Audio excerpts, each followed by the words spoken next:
Good day to the Chief Information Security Officer. My name Tan Wei Tong, and my group member there to you risk assessment analysis.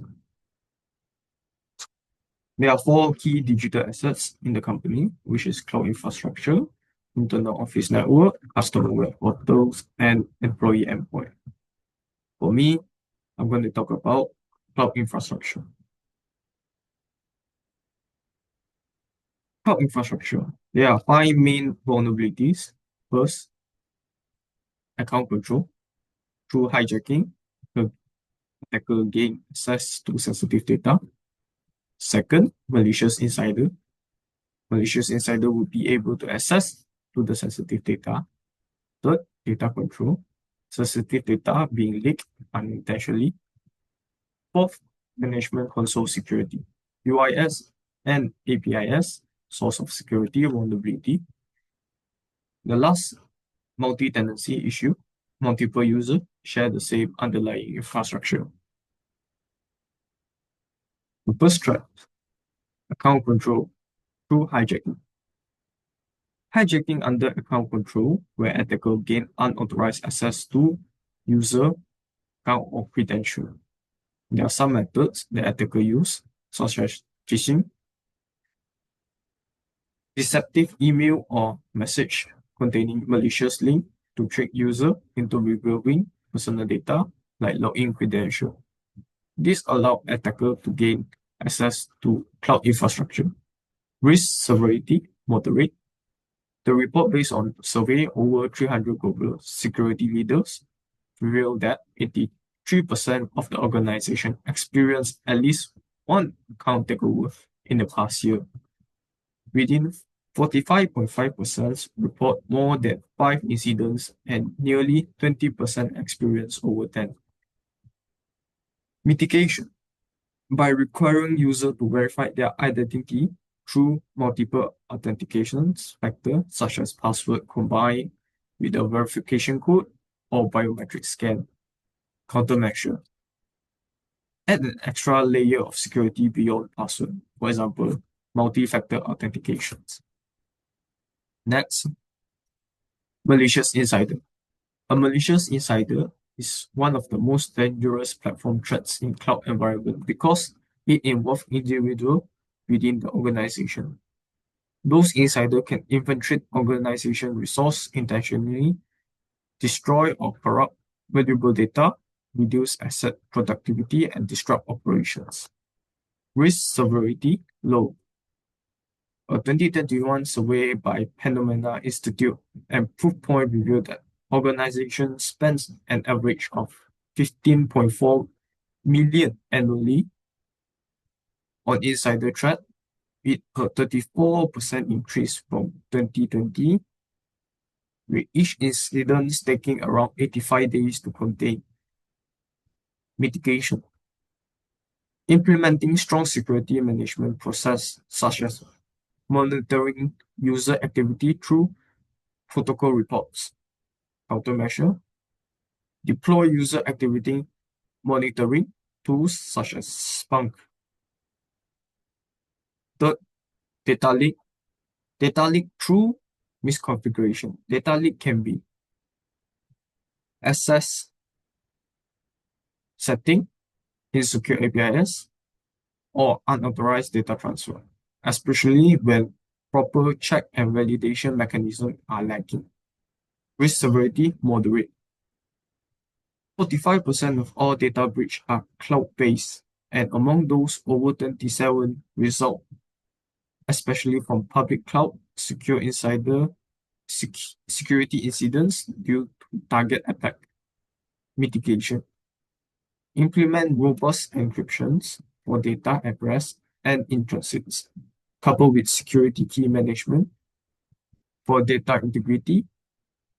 Proof of storage and server-aided secure computation techniques like homographic encryptions can ensure secure processing without exposing raw data. The countermeasures are configure AES 256 for each data store or in transits. The fourth threat, insecure middleware service. A middleware service between the user and the platform. There might be source of security vulnerabilities, and insecure API or gateway might result in data leaks. Risk severity moderate. In 2019, Impera disclosed a data breach that exposed sensitive customer information, including email address, hash, salted password, TSL certificates, and API keys. Mitigations: most secure, most secure encryption algorithm available and commonly used for encrypting data at rest. It's not typically used directly for data translate. Instead, data in translate is secured using TSL, which is Transport Layer Security Protocol. TSL protects against adverse dropping and tampering by establishing a secure connection through cryptographic handshakes that involve authentications, cipher negotiations, and key exchange. Countermeasure: update or replace duplicate APIs.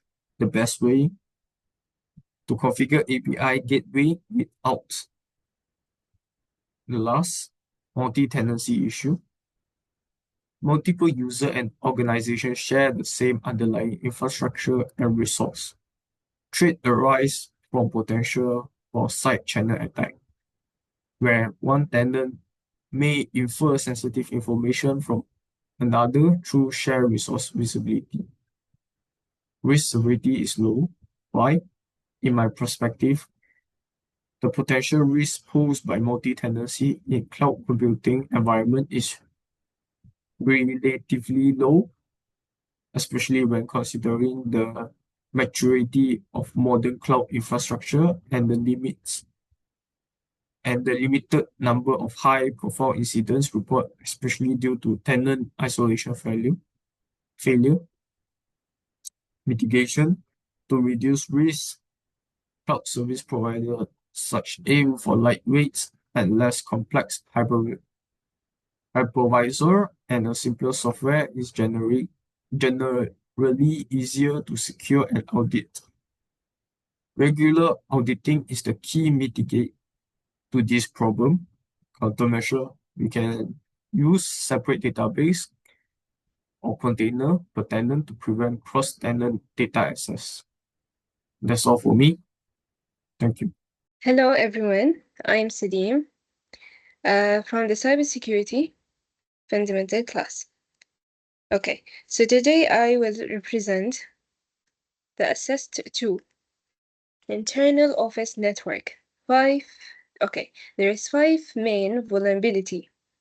First one, weak VPN security controls. Weak authentication, no MFA, outdated protocols, and unpatched VPN software. Second one, endpoint vulnerabilities. Encrypted device, lack of EDR and no remote wipe. Third one, access control gaps. Over permissive access to HR counting system. Fourth one, patch management. Outdated software OS HR accounting apps. And the last one, employee awareness, lack of phishing training. Okay, so the first threat is unauthorized VPN access and network compromise. Attackers actively target VPNs using stolen credentials or unpatched vulnerabilities. Recent logs show 142 unauthorized login attempts, including a suspicious overseas access pattern. A single compromised VPN account can lead to full network access, data theft, or ransomware deployment. Risk severity is high. The risk is critical with high likelihood active targeting and high impact operational disruption. $4.5 million plus fresh cost.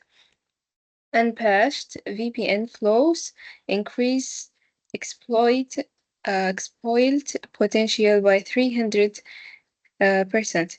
Mitigation. Enforce MFA upgrade to IKE KEV2/IPSEC protocols and patch vulnerabilities within 72 hours. Countermeasure. A VPN security policy must be documented and enforced, requiring MFA, regular patching, and access monitoring.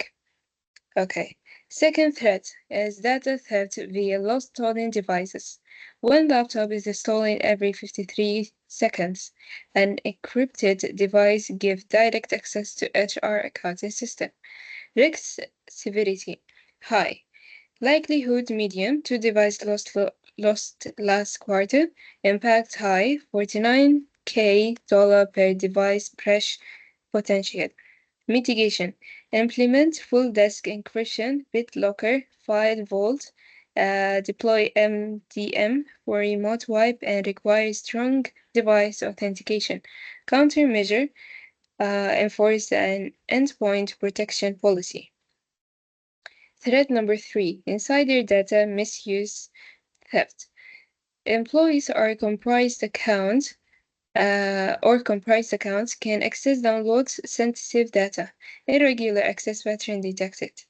Risk severity is high. Likelihood medium.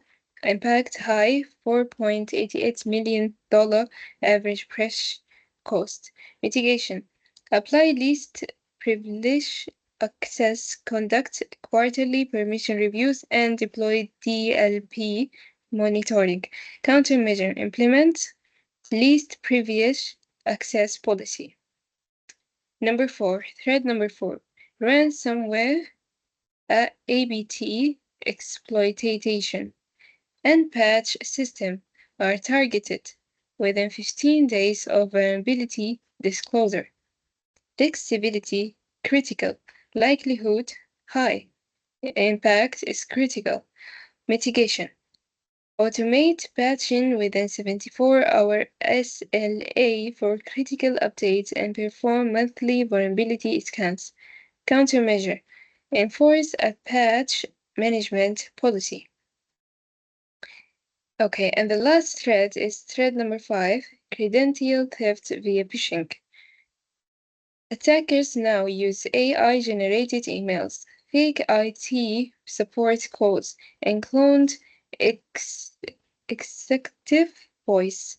These tactics have already caused $48K in losses this year through compromised accounts.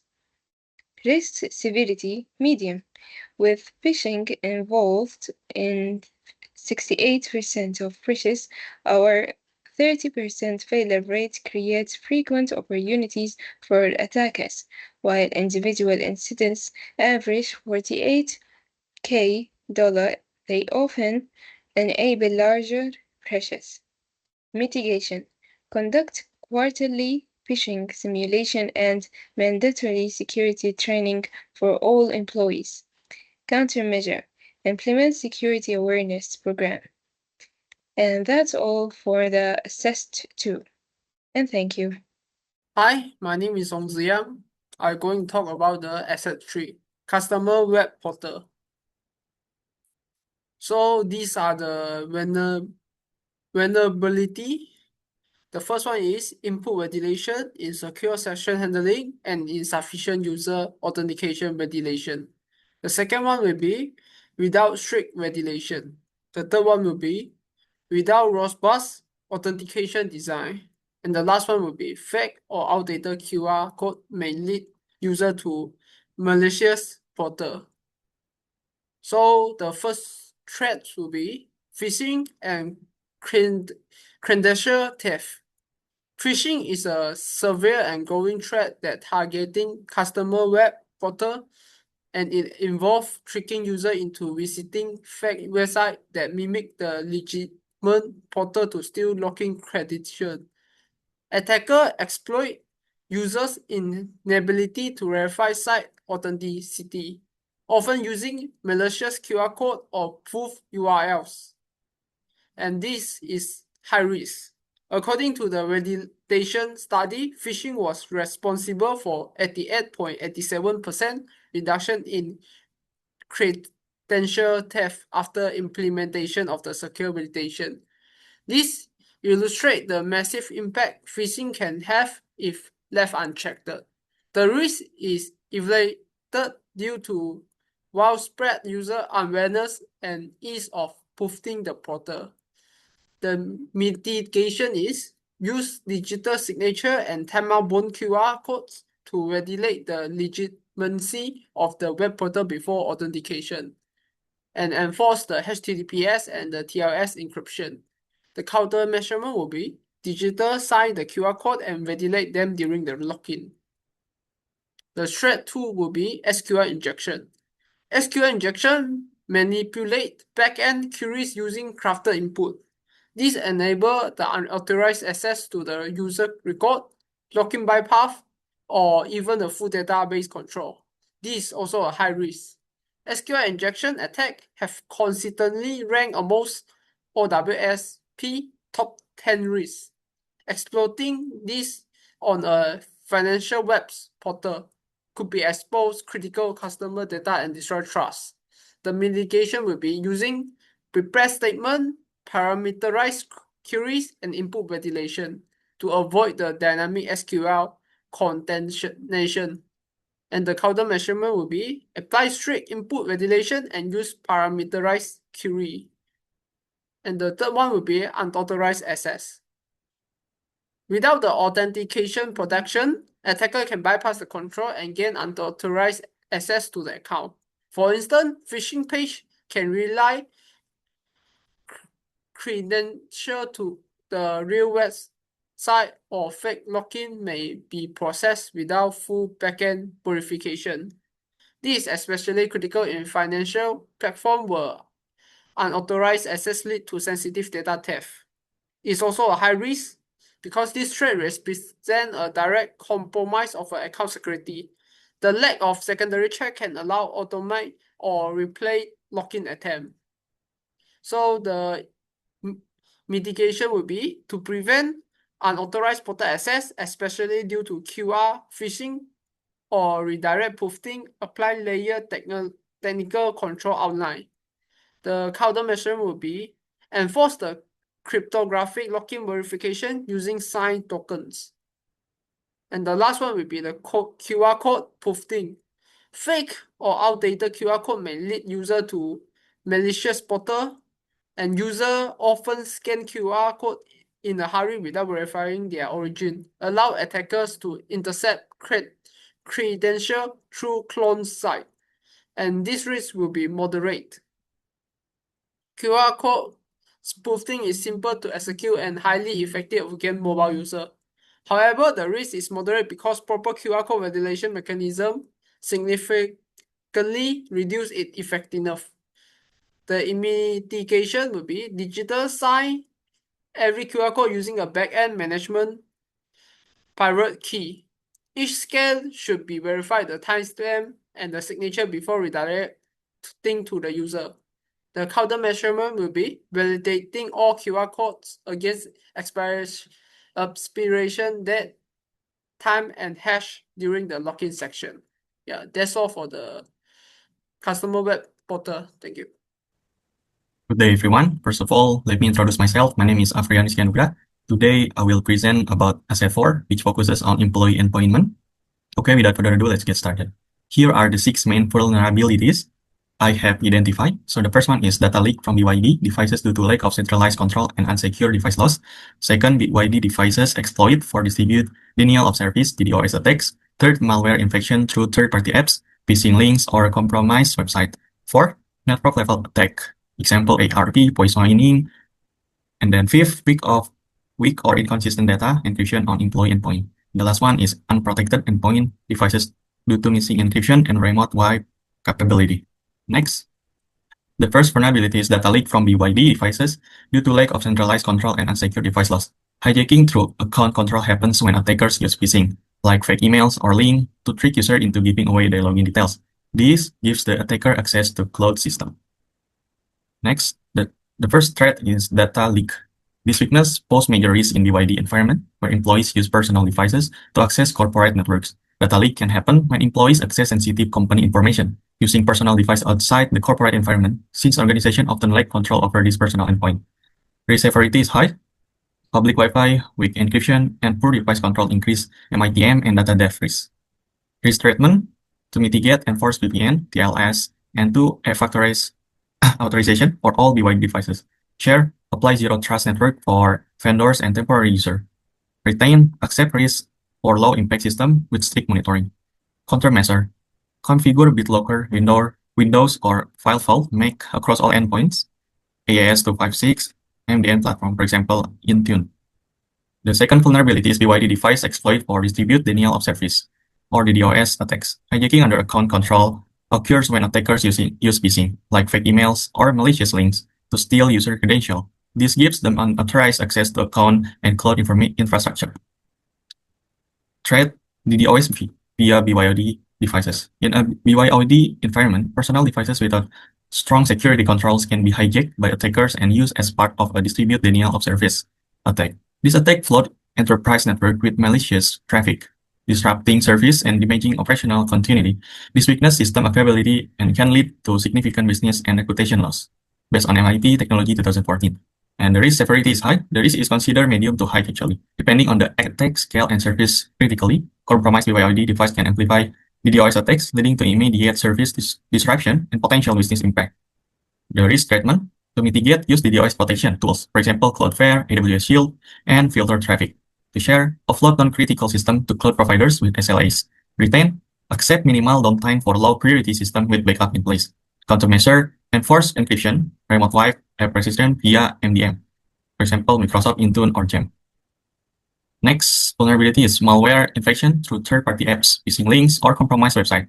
Hijacking under account control happens when attackers use phishing, like fake emails or malicious links, to trick users into revealing login credentials or sensitive data. This gives the attacker unauthorized access to user account and cloud infrastructure. Threat: malware infiltration in BYD. Malware can infect employee device through unsafe apps, phishing links, or malicious website, often disguised as legitimate tools. In BYD setup, users frequently install apps from unauthorized source or link or on unsafe links, making it harder for organizations to prevent malware end-to-end spread. The risk severity is high. The risk is high as a malware can lead to credential theft, unauthorized data access, or ransomware attacks. In fact, infected BYOD devices not only compromise personal data but can also spread malware into the corporate network, based on MIT and TI Technology 2014. The risk treatment: to mitigate, deploy mobile antivirus, use apps whitelisting, block third-party app stores, and train staff on phishing risk. To share, use external cybersecurity vendors to monitor high-risk department. And to retain, allow minimal access for personal apps, but apply strict segmentation and periodic security audits.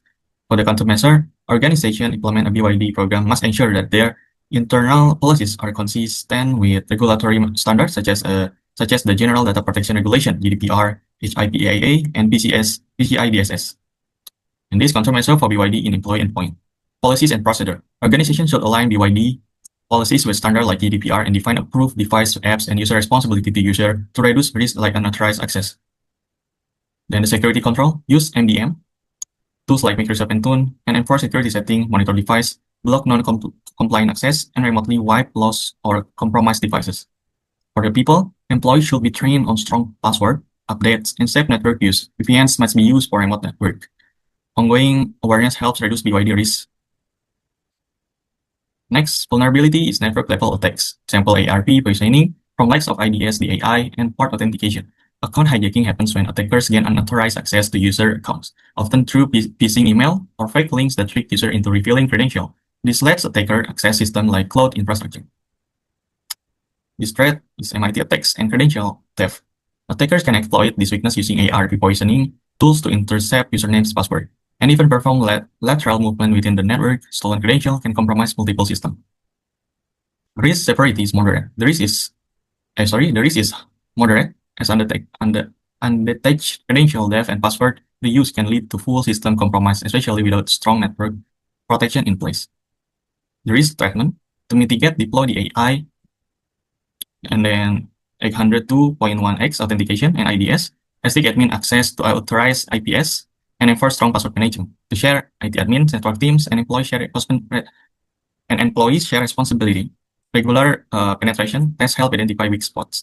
To retain residual risk from user devices or patch delays exist but can be reduced with layer defense and formal risk acceptance policies. Next, vulnerability is weak or inconsistent data infection and employee endpoints. Hijacking under account control occurs when attackers use phishing, like fake email or malicious link to trick users into revealing login details, allowing unauthorized access to account and cloud infrastructure.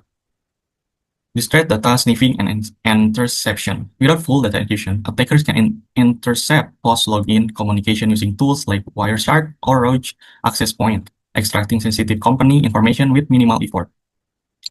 The risk is high due to frequent use of unsecure apps and network by employees. Exposed data may include confidential files, client information, and business discussion leading to legal, regulatory, or financial damage.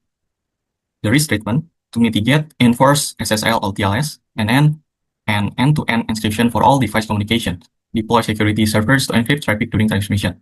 To share, IT teams, security staff, employees, and vendors all share responsibility for enforcing encryption and monitoring compliance. To retain residual risk remains but can be damaged with an incident response plan for data disclosure events, minimizing damage if encryption fails. For the countermeasure, disable auto-connect to public Wi-Fi and force VPN, use for remote access. VPN solution, for example, Cisco AnyConnect. So the last vulnerability is unprotected endpoint device due to missing encryption and remote wipe capability. Hijacking under account control happens when attackers use phishing, such as fake emails or malicious link, to steal user credentials. This lets them access user accounts or cloud infrastructure without permission. The sixth threat: unauthorized physical access and data theft. Lost or stolen devices, especially during travel or in a public space, can easily expose company data. Statistics show laptop theft occur roughly every minute, with many incidents happening even in secure office environment. Without proper technical control, the risk of data breach is high. Based on Kensington 2023, CSO Online 2023. So the risk severity is moderate, with both. The risk severity is high, with both likelihood and impact evaluated due to frequent device loss and the value of accessible corporate data. A single stolen device can result in financial losses of up to $49,000, with large data breaches averaging $4.88 million, based on IBM 2024. So for the risk treatment, to mitigate, enforce AAS 256 encryption, BitLocker or File Vault, and then deploy MDM tools such as Intune or Gem, then enable remote wipe and apply strong authentication. To share, you can say like IT, HR, and legal teams collaborate on policies enforcement, device management, and incident handling. To retain, use cyber insurance and an incident response plan to manage any residual risk from device loss or death. So this is the countermeasure: endpoint device protection. Policies and procedure. All devices accessing company resources must be enrolled in MDM with enforced encryption, auto-lock, and remote wipe. BYD rules cover personal devices, permitted apps, and responsibilities. Policies reviewed annually. And then security controls. MDM tools, for example, Intune, apply AAS 256 encryption, monitor compliance, enable remote wipe, and enforce secure authentication like biometric or strong pins. The people, staff receive regulatory training on secure device use, encryption, and reporting lost devices, simulated drills, and clear policies build awareness and accountability. Okay, that's all from me. Thank you.